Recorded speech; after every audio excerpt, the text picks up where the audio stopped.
What problems does the 2013 Toyota Corolla have?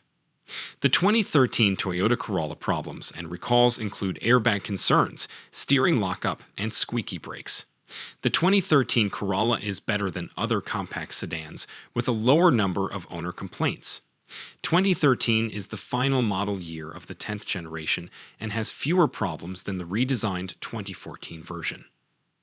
Radio problems, including the radio turning off and back on, are mentioned by owners.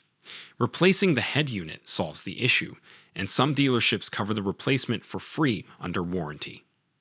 Premature brake wear is another issue brought up by owners. The only solution is to replace the pads or rotors with new ones, depending on the worn-out components, costing about $300. Engine problems, including sudden acceleration, are another complaint owners have.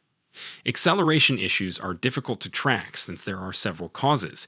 Visiting a mechanic can help narrow down the source of the problem. There are 5 recalls, which is better than other cars from the same era. The recalls include 1 for the occupant sensing system and 4 for airbags. Addressing the airbag recalls is important since they help protect passengers.